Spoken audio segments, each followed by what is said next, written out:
This is the brand new Insta360 One X, a 360-degree action camera that opens up a world of fun and creative possibilities. It shoots 5.7K resolution video, 18 megapixel photos, bullet time, slow motion, FlowState, stabilization, and more. I'm Ben from AuthenTech, let's check it out. Huge shout out to Insta360 for sending me this early sample unit. Now, I reviewed last year's Insta360 One camera and it had some great potential, but a couple areas fell short. I think they made some major improvements this time around. I'm excited to share with you guys the new updates. In the box includes the One X camera, a 1200 milliamp hours battery, bullet time accessory cable, which basically you screw on, swing around in circles, and then it shoots these crazy cool slow motion shots. More on this later.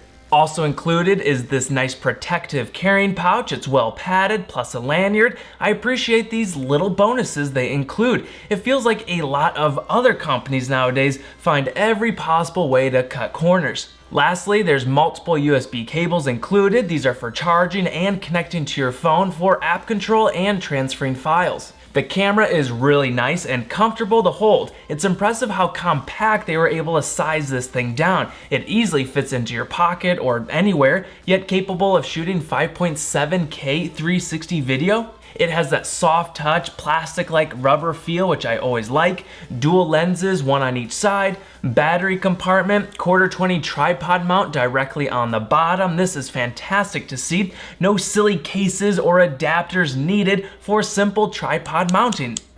Micro SD slot, micro USB for charging and data transfer, a newly added LCD screen, and lastly, a power and function button. I really like this new screen so that I don't always have to pull out my phone to change the shooting modes or settings. It's all easily accessible by just these two buttons and a little screen. Overall, it's a pretty sweet pack, but let's go out and shoot some 360 footage, see what this camera is capable of. First up, shooting resolution and frame rates. This little camera can crank out 5.7K 360-degree video at 30 FPS, or 4K video at 50 FPS, or 3K video at 100 FPS.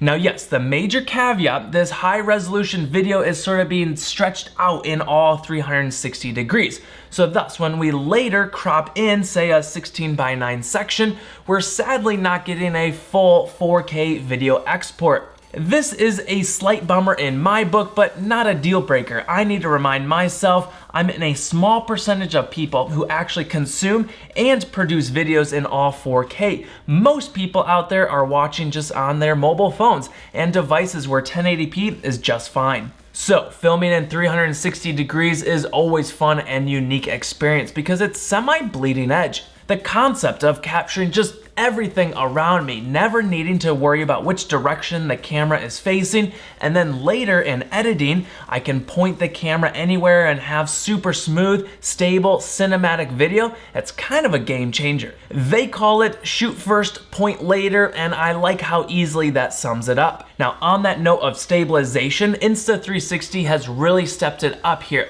I'm not sure how, but I was walking, jogging, and this is a quick jogging stabilization test. Whipping the camera around in all directions, and it now handles that FlowState stabilization incredibly well. The idea that I can mount this camera just about anywhere and still produce smooth shots opens up a fun range of ideas I can use for future content creation. And speaking of content creation, I think this has always been one of the major downfalls of 360 video, right? To just point and shoot everywhere and then later edit and aim, it has a double-edged sword. With the cell phone, you can just aim and shoot and then post right away, fast and easy. With 360 video, we'll never miss the shot, but it takes just one extra step of later framing up the angle or choosing that best shot, then exporting and sharing that clip. Thankfully, Insta360 has been doing a lot of development and improvements in that post-editing software. Connecting to their mobile app is actually made very fast and easy, which is huge in my book. Just one tap here, hit connect, and if you're going wirelessly, that's it. I also appreciate the detail. I can hook up the One X camera directly to my mobile phone. This is for faster speeds and extending battery life. Or I can just run and gun wirelessly with freedom and convenience of fast Wi-Fi speeds. Great attention to detail, like this small example, the phone cables they included have a 90-degree angle on the camera side for better ergonomics and overall cleaner design. There's just a ton of editing and filters and settings in their app, which I appreciate. It makes it feel like it's easy for beginners, fun to play with, but then also powerful enough for pro users to tinker with and explore limitless creative ideas.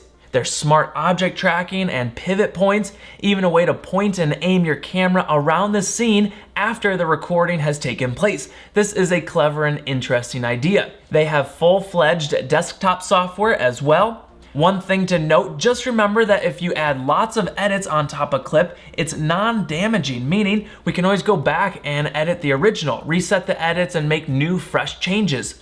When you export and save a clip, it's creating a new file. So edit that same clip over and over, creating fresh new content, all based on one recording. That's pretty awesome.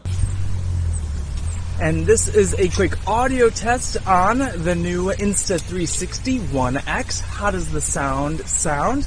This is a little walk-in stabilization test. Audio recording sounds good. Another big headlining feature is bullet time. You swing the camera around in a circle, and now with a wider field of view and sharper 3K resolution, the bullet time effects puts you at the center of an epic slow-mo shot. There's a few tricks I learned, one being, as they suggest, aim for about 1 rotation per second, as I found going too fast can almost lessen the effect.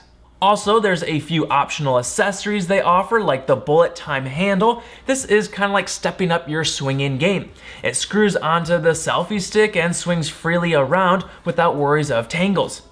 And speaking of, that selfie stick is probably worth considering. It telescopes from small to large, tripod mounts on both ends, and perfectly sized, so when you mount that 1X camera on top, the stick basically goes invisible, which makes it look like the camera's just floating there mid-air. It's kind of amazing.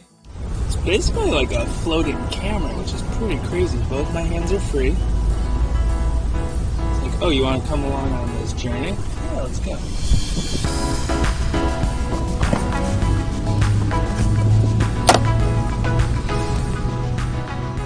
Switching to still photos, I'm impressed with the quality, capturing the world and people around you at 18 megapixel.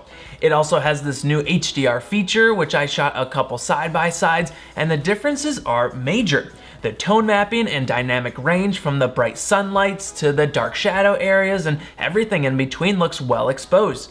Again, lots of customization and controls in their app, allowing you to output and share just about any sort of image or video you can think of. When shooting photos, there's different modes to choose from, like standard, HDR, or interval. For time-lapse, you can set your interval for photos or use time-lapse video mode, and it'll auto-combine the shots into a video for you. There's also manual exposure settings and the ability to shoot in RAW. Speaking of time-lapse mode, they offer a new Hyperlapse mode. Go walking, running, or scooting around just about anywhere, and again, you don't even have to think about where the camera is pointing. Then later in the app, select the clip, change the speed, turn on blur if you'd like, select the timeline section you want hyperlapsed, and that's basically it. We can even set pivot or object tracking points, and these results look amazing. Massive potential here. And as a side note, I was impressed with the latest GoPro 7's Hyperlapse mode, but this one,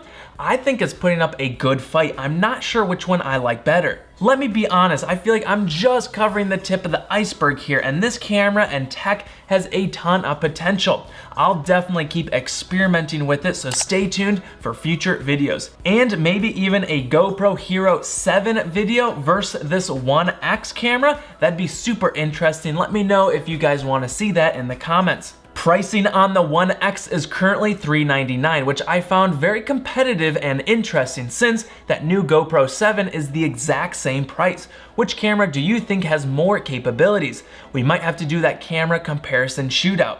All links will be down below, and don't forget to ring the bell so you don't miss all my future camera videos. Until next time, let's live AuthenTech.